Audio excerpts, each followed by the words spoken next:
Assalamualaikum warahmatullahi wabarakatuh and good day to everyone.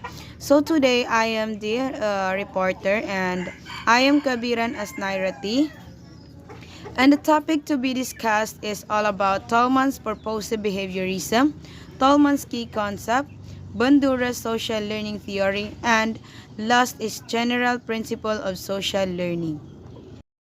So now, before we proceed to the four topics, let me first discuss what is neo-behaviorism. So in neo-behaviorism, we have two, Edward Tolman's purposive behaviorism and Albert Bandura's social learning theory. So what is neo-behaviorism? So neo-behaviorism is a behavior cannot be full. So I will not read it all because our time is shortened. So I will explain it na lang. Behaviorism is learning is always purposive and goal-oriented. Meaning to say, when we say neo-behaviorism, it is have an goal-oriented, and it is all about the intermediate process between the stimulus and response, about which Tolman said that behavior is always purposive. When there's no purpose, of course, there's no response. Yes, it is true. Because when you don't have any purpose, goal, or anything, how can we say that we have a response? For instance, we are planning to gain knowledge. Now, it is our goal is to gain our knowledge. If we don't have a purpose to learn, how can we get a knowledge from the instructors or our teachers? So that was the behaviorism. So now, let's proceed to Tolman's purposive behaviorism. So what is purposive behaviorism? Also referred to as sign learning theory, often seen as the link between behaviorism and cognitive theory. And Tolman believed that learning is a cognitive process. So, hindi ko nabasahin lahat because our time is shortened. So, purposive behaviorism ay tinukoy din siya bilang isang sign learning theory na kung saan madalas na nakikita bilang link sa pagitan ng behaviorism at cognitive theory. Ang theory ni Tolman ay itinatag siya na kung saan upang malaman ang isang behavior ng isang tao. Kasi ito is matutulungan ka kung paano mo malaman yung behavior or paano mo basahin ang behavior ng isang tao. Ang halimbawa nito, nagbigay ng halimbawa si Tolman sa purposive behaviorism. Doon ipinakita sa halimbawa na iyon na hindi lamang sumusunod yung mga daga sa kanila mga natutunan mula sa insentibo. Batay sa obserbasyon ni Tolman ay gumawa or yung mga daga ay natutong gumawa ng tamang desisyon na nagdulot sa kanila na pinakamabilis na daan patungo sa pagkain kahit wala pang insentibong pampalakas. Ibig sabihin yung mga daga, alam nila kaagad kung saan sila mas mabilis na makakarating doon sa kanilang pagkain. Gumawa sila ng isang maze na kung saan mas pinili nung daga kung saan siya mas mabilis na makakarating sa kanya sa pagkain. Ngayon, sa pamamagitan ng eksperimentong yon, sinuri ni Tolman ang pagkakaroon ng mental na mapa at mga layunin at desisyon ng mga daga. Ipinakita ng halimbawa na yon na ang mga hayop ay may ganap na kaalaman at ang mga kilos nila ay hindi lamang bunga na natutunan mula sa mga stimulos sa paligid. Let's proceed to Tolman's key concept. So the first Tolman's key concept is learning is always purposive and goal-directed. So from the word purposive and goal-directed, ibig sabihin, sa learning, dapat may goal-directed ka, may purpose ka. So, when you have a purpose, of course, meron kang response. Ano yung response na sinasabi ko? For instance, as a students, if we are willing to learn, if we have a purpose, if we have a goal na matuto, andun yung, kumbaga tayo as a students is makikinig tayo, pakikinggan natin yung mga explanation, discussion ng ating teacher. And then, conditions and they strive towards goal. Of course, kung may goal tayo and may purpose tayo sa pag-aaral natin, lahat gagawin natin, mag-strive tayo, more striving towards our goal o para makuha natin yung goal natin. Second one is cognitive maps. Famous experiment on rats concluded that organism or individual, to be exact, learn the location and will select the shortest or easiest path to achieve goal. Okay, 'di ba? Yung going for example, going to school every day. Tayo as a students, kung saan yung mas malapit na mas mabilis tayo makakarating, syempre doon tayo dadaan. May mga pa-shortcut nga, 'di ba? So, as a student, doon tayo dadaan. Ganun rin sa mga daga kanina na example ko na kung saan mas pinili nila yung shortened path kasi mas mabilis nila makuha yung kanilang pagkain. So, yun po yung cognitive maps. The third one is latent learning. So, learning that remains or stays with the individual until needed. Learning that is outwardly manifested at once. So, ito naman, latent learning, ito na yung, kumbaga, natututo yung mga bata na kung saan, kung ano yung nakikita nila, yun yung ginagaya nila. For example, a 2-year-old handling remote for the first time. So, kasi first time niya humawak ng remote, kung paano niya nakita na ginamit yung ng kanyang parents, ganun yung gagawin niya. And then, another example is yung baby, dyan na yung age niya na nakakaya na niyang gumamit ng mga fork or mga utensils na like spoon. So, yun po.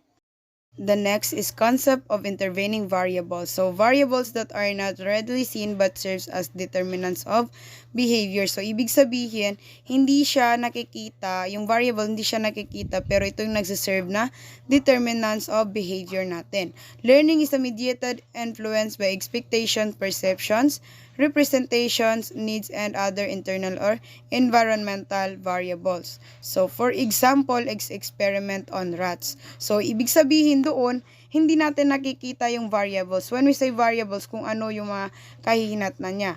Like yung sa rats, di ba? So, hindi natin kaagad alam kung hindi pa natin inobserbahan na yung rats pala na yon is may sarili silang decision or isip na kung saan mas pupuntahan nila or mas pipiliin nila na mas mapapadali yung kanilang pagdaan or pagkuha doon sa pagkain. Sino ba naman ang pipiliin ang mas mahihirapan? Doon ka na lang sa mas mabilis. The last one is reinforcement, not essential for learning. Reinforcement is not essential for learning, although it provides an incentive for performance. So, ibig sabihin, ang reinforcement is hindi na siya kailangan pa na pag-aralan or mapag-aralan pa kasi nandyan na nasa sayo na yung kumbaga paano mo solusyonan isang bagay. For instance, kagaya ng example dito, rats acquired knowledge of the way through maze in the absence of reinforcement. So, walang nagturo doon sa daga kung paano niya kunin na mas madali yung pagkain. Kasi kanina pa halimbawa, itong daga na ito na kung saan mas pinili niya yung mas mabilis niya makukuha yung pagkain na kanyang kukunin. So, ganun po. Yung reinforcement, hindi siya kailangan pag-aralan kasi nandyan na yun sa'yo. For instance, sa pag-aaral mo, 'di ba? Sa pag-aaral, hindi mo kailangan pag-aralan yung mga gagawin mong desisyon. So now, let's proceed to Albert Bandura's social learning theory. So social learning theory focuses on the learning that occurs within social context. It considers that people learn from one another, including such concepts as observational learning, imitation, modeling.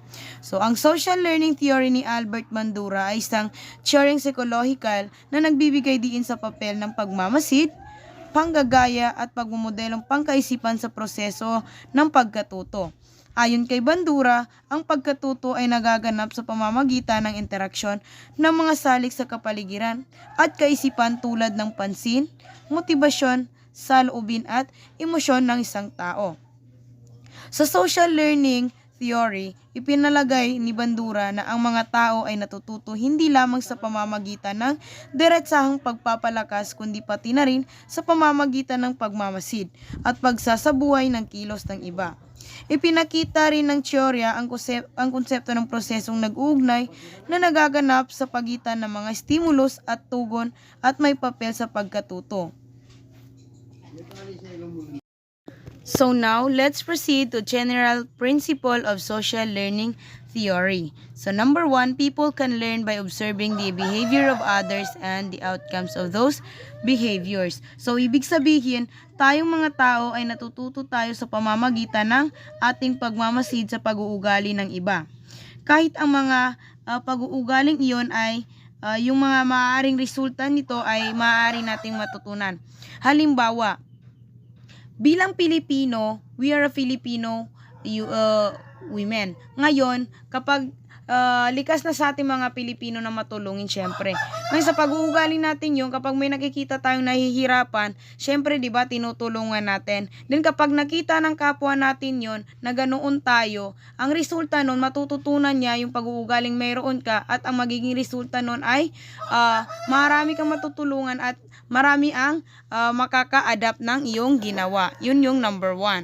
Number 2, learn can occur without a change in behavior. So, ibig sabihin dito naman, maaring ang pagkatuto ay walang pagbabago sa pag-uugali. Kumbaga, kahit na may natutunan tayo sa iba sa ugali ng iba, syempre nandyan pa rin Nandyan pa rin yung ugali na mayroon tayo. Wala pa rin pagbabago. Kumbaga, kung may nakita kang tumulong, syempre na-adapt mo or natutunan mo na tumulong, then yung ugali mo na mayroon ka na dati pa is hindi na yon magbabago, bagkus ay nadagdagan pa. Number 3 ay cognition plays a role in learning. Over the last 30 years, social learning theory has become increasingly cognitive in interpretation of human learning. So, ibig sabihin, mayroong papel yung cognition sa pag-aaral. Okay, sa nakalipas na 30 years, ang teorya ng panlipunan sa pag-aaral ay, kumbaga, mas nagbibigay malay sa interpretasyon sa pag-aaral ng tao. Na kumbaga, yung cognition na yan ay sa 30 years na yon, mas nadagdagan pa, mas lalong nagbigay malay sa pagkakaroon ng interpretasyon sa pag-uugali ng isang tao. Number 4, social learning theory can be considered a bridge or a transition between behaviorist learning theories and cognitive learning theories. So, ang teoryeng social learning naman ay maaaring maituring na isang tulay o isang transisyon sa pagitan ng mga teorya ng pag-aaral ng behaviorist at ng mga teoryang pag-aaral sa cognitive. Ibig sabihin, ang teoryang social learning, ito yung posible at maaaring ituring na tulay o isang transition sa pagitan ng learning theories and cognitive learning theories natin. Okay, so that's all for my part, and I hope you understand and get more knowledge or gain your knowledge about my topics. Thank you.